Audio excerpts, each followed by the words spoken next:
The APS UAR is an ultra-compact bullpup designed and optimized for airsoft. Unofficially, it's based on Magpul's PDR, but APS has made some design changes in an attempt to avoid patent and trademark restrictions. Among these is a dimpled body and a differently shaped buttstock. This unusual gun comes in an equally unusual cardboard box. Instead of laying the box flat, you stand it up on its side and pull the AEG out from the top. Inside you'll find the AEG, a manual, 150 round high cap magazine. You'll also find a second magazine and an upgrade spring. What you won't get is a cheap battery and wall charger, because it doesn't come with them. But it does come with a cleaning rod.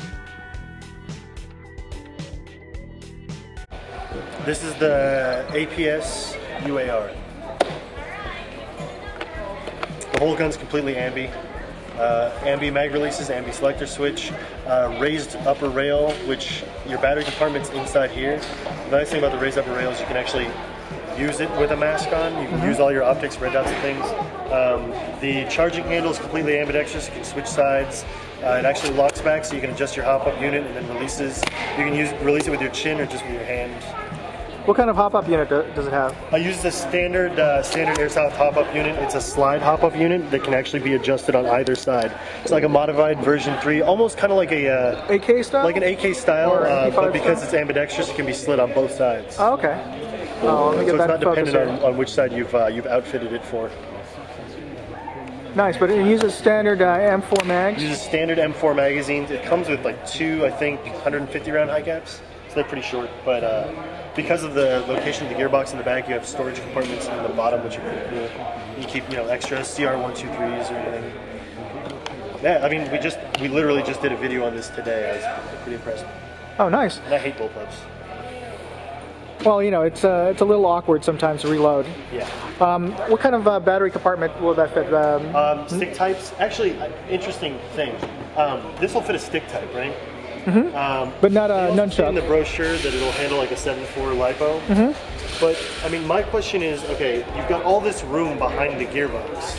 Why not just wire it to the back and do like a P90 style and keep a short type battery, nunchuck battery in the back? Yeah. That can easily fit a... Yeah. I mean, maybe they did it for balance because the gearbox is in the back. It might be nice to have a little bit more weight in the front, but you put on, some optics or a flashlight in the front and you're already balanced anyway. Well, plus if you want to go for the realism, because the mag is in the back, most of the weight is going to be in the back in a real version. Right. So. Right. Plus then you see the wire, so. Either way, still cool. Cool. What's that retailing for? Measured with .2 gram BBs, it was shooting at around 360 FPS. For some CQB fields, you may have to replace it with an even weaker spring. After installing the upgrade spring included in the box, the gun was firing at velocities typical for outdoor fields. Compact, easy to disassemble, it was designed for the airsoft player in mind. But it does have its flaws. The dust cover comes off way too easily, often accidentally when you try to handle the stock.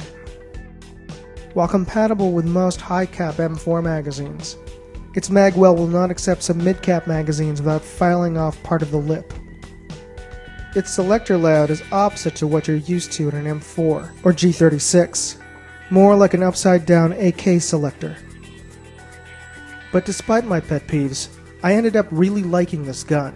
Its user-friendly features, ripped off some might be, more than make up for its fugliness.